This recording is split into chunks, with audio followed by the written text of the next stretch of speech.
Assalamualaikum warahmatullahi wabarakatuh. Waalaikumsalam warahmatullahi. Berjumpa lagi dengan saya Unggul Satriadi di acara Bincang Santai Ranger se-Nusantara. Kali ini Bincang Santai kedatangan tamu istimewa.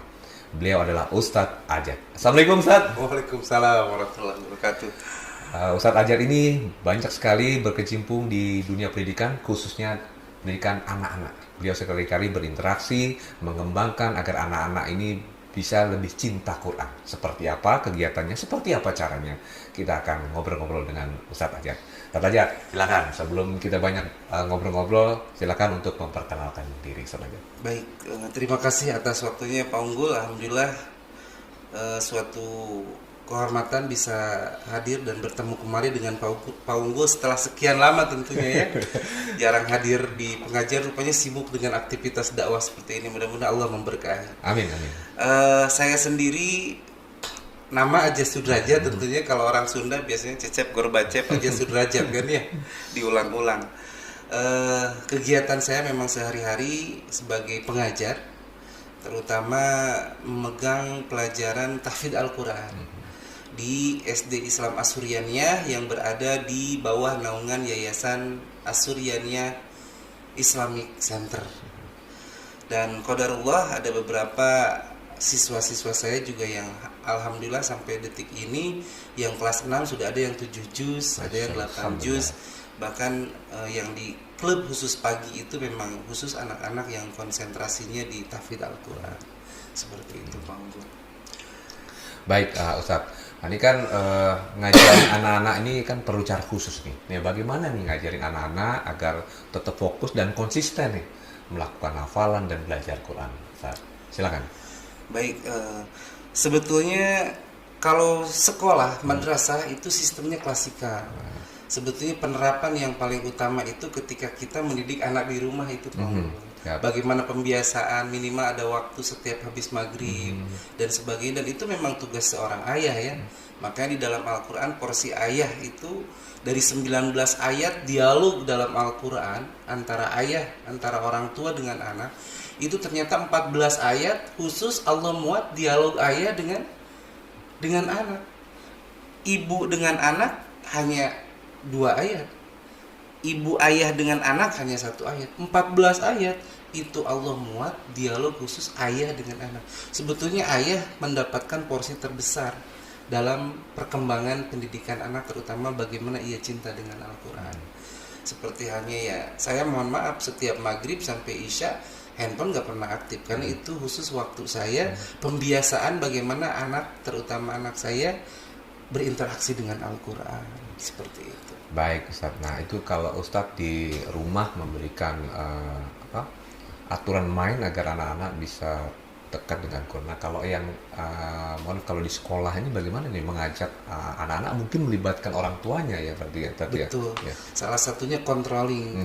Karena untuk tingkat anak SD itu lebih mudah menghafal, tapi sulit untuk menjaga hafalan. Ya, bukan hanya anak-anak sebetulnya Pak Umar, kita juga orang dewasa, apalagi bagaikan mengukir di atas air kan, udah susah masuk, gampang lupa. Nah hanya bedanya kalau anak menghafal dia lebih kuat, hanya tetap ada murojaah. Jangan sampai ada sebagian sekolah yang hanya mengejar target hafalan sehingga mereka prinsipnya mengejar hafalan menyampingkan murojaah. Memang si anak bisa sih hafalan sampai 10 juz, 20 juz, tapi untuk menjaganya ini yang susah, maka perlu murojaah. Maka di sekolah kami pun di SD Islam Asuryaniyah khususnya tidak banyak ya, khusus untuk sebagai syarat kelulusan itu ya minimal juz 30 saja, bukan 30 juz ya Pak Unggul, karena kan harus balance dengan pelajaran-pelajaran yang lain tentu. Baik, satu. Nah, ada nggak sih mungkin kalau namanya anak-anak kan beda nih, anak yang satu dengan yang lain kan beda-beda nih. Ya bagaimana mungkin Ustadz punya cara tersendiri agar mungkin target-target hafalannya atau target-target suratnya bisa tercapai secara sama nih ya, bagaimana nih kan beda-beda nih, biar mungkin satu angkatan atau satu kelas ya, tapi kan mungkin beda-beda nih, bagaimana nih Ustadz ya biar balance lah gitu. Ya itu memang dalam prakteknya kita butuh benar-benar konsen karena semua anak kan kompetensinya beda masing-masing ya. Ada anak yang kuat di hafalan, ada anak yang justru cuek. Tapi orang tua tuh kan kadang pengen supaya anak kita hafal Al-Quran. Betul. Nah disitulah kadang sisi bagaimana kita membuat nyaman anak-anak supaya tetap cinta terhadap Al-Quran. Ya setidaknya ketika mau menyampaikan materi hafalan Al-Quran yang akan dihafal, sebelumnya minimal ngasih anak-anak hiburan dulu supaya nyambung dulu tuh. Kalau di kelas ya prinsipnya, kecuali beda kalau di pesantren yang memang mereka fokus yang satu hari itu bisa hafal satu halaman. Tapi kalau untuk tingkat SD dengan memikirkan pelajaran juga kan masih banyak. Nah bagaimana supaya balance? Nah kita makanya di SD Islam Asrian itu disediakan klub tahfidz Quran. Jadi tetap kontinu setiap pagi kita menghafal dan murojaah Al-Quran seperti itu. Nah, tantangan terbesar nih untuk ngajarin Quran anak-anak itu di area apa nih tadi? Tantangan besar atau hambatan tadi? Di area apa? Di hal apa sih atau area apa? Dat? Boleh sharing. Dan bagaimana nih Ustaz mengatasi atau menghilangkan hambatan-hambatan ini? Hambatan yang paling terbesar kalau untuk tingkat sekolah terutama SD itu yang saya rasakan adalah kerjasama dengan orang tua. Karena bagaimanapun juga di sekolah kita adalah orang tua bagi mereka dan kita bisa mengarahkan. Tapi kalau di rumah ya tidak ada orang tua kecuali orang tuanya sendiri. Nah ini kadang di sekolah kita melakukan pembiasaan mengarahkan dengan hal-hal yang kepada si anak harus seperti ini nah seperti ini, ternyata di rumah tidak diterapkan. Ya sami mawon gitu bahasa Inggrisnya mepanggul gitu kan. Tai kotok tai hayam bahasa Arabnya mah ya gitu kan. Sama-sama aja. Makanya bagaimana mengkondisikan supaya orang tua di rumah juga mereka eksis dan bersama-sama dengan guru untuk supaya minimal murojaah. Saya malah ketika saya sering ngisi kajian di dekat rumahnya Pak Unggul di Blok M, itu ada 2 anak yang senantiasa hadir di kajian saya. Di waktu pagi itu ada 2 anak tuh. Nah itu ternyata anak itu murid saya dan hafal itu yang sudah 8 juz. Adiknya yang kelas 3 sudah 3 juz. Pas saya tanya ternyata Pak Unggul bukan hanya di sekolah. Kalau di sekolah mungkin hanya setoran, bahkan mungkin jarang apalagi selama pandemi. Ternyata di rumah pas saya tanya, "Nak, kenapa kamu caranya seperti apa sih kamu sampai bisa?" Bapak sebagai guru kok kaget. Saya bilang, kamu kelas 3 tapi udah 3 juz. Kakak yang kelas 6 sudah sampai 8 juz. Ternyata jawabannya satu, Pak Unggul. Ayah setiap maghrib sampai isya menyediakan waktu buat saya untuk menghafal Al-Quran. Padahal sang ayah juga sama pekerja.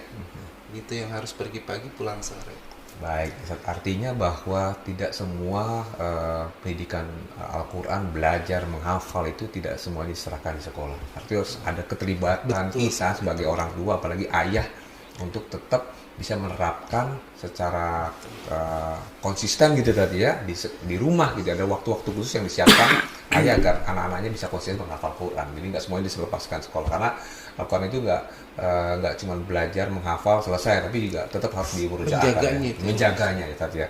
Baik Ustaz. Nah ada nggak nih target-target ke depan Ustadz ya, bagaimana nanti mendidik anak-anak ini, atau mungkin Ustadz punya target sendiri ini bagaimana di lingkungan Ustadz atau di sekolah ini agar semuanya bisa menyintai Quran ya, punya nggak sih target-target atau perencanaan ya, ke depannya? Ya, terima kasih. Yang pasti setiap kita ya harus ada keinginan untuk senantiasa berinteraksi dengan Al-Quran. Karena dijelaskan di dalam Al-Quran juga, a'udzubillahi minasyaitonirrajim, bahwa Al-Quran itu hudal linnas, bahwa kewajiban kita berinteraksi, mempelajari, membaca, bahkan menghafal ayat-ayat Allah, yakni Al-Quran itu bukan hanya tugas santri, bukan tugas kiai, tapi hudal linnas, petunjuk bagi manusia. Makanya harus dibuat kurikulum dalam hidup, bukan hanya anak-anak di sekolah, kita sendiri juga pada prinsipnya harus senantiasa berinteraksi dengan Al-Quran. Apalagi kalau kita mengingat hadis Nabi SAW, di mana Nabi menjelaskan bahwa kedudukan manzilah seorang hamba kelak di yaumul qiyamah itu ternyata di akhir ayat yang kau baca. Maka semakin senantiasa kita bertilawah. Tilawah itu talayat lu tilawah, bukan hanya membaca tapi mengkaji, mempelajari.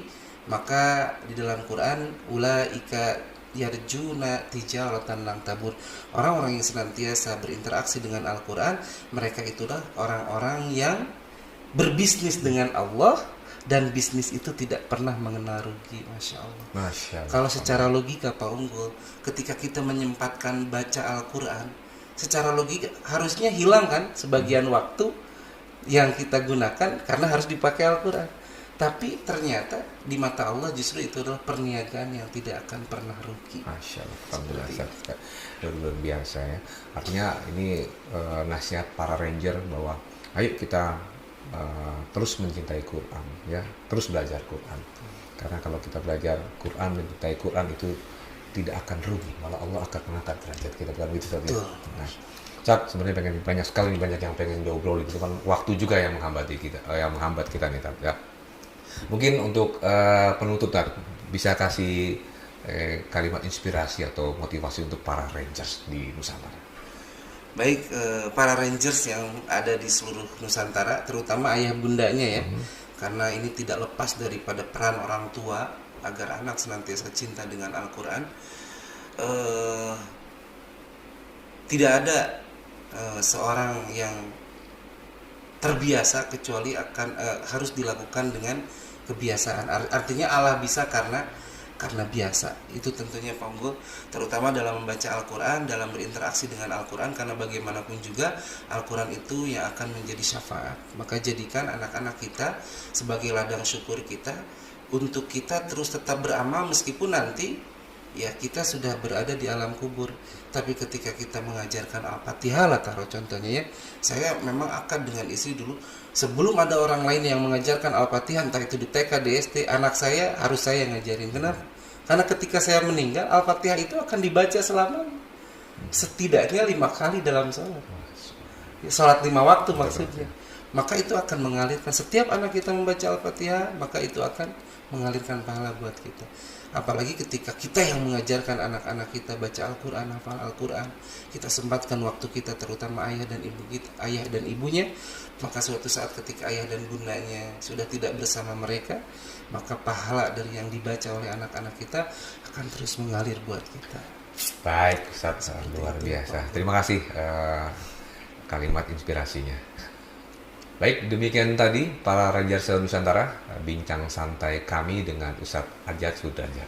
Semoga banyak hikmah yang bisa kita ambil dari perbincangan kita yang singkat ini. Saya Unggul Satriadi, pamit undur diri. Assalamualaikum warahmatullahi wabarakatuh. Waalaikumsalam warahmatullahi wabarakatuh. Assalamualaikum Ustaz.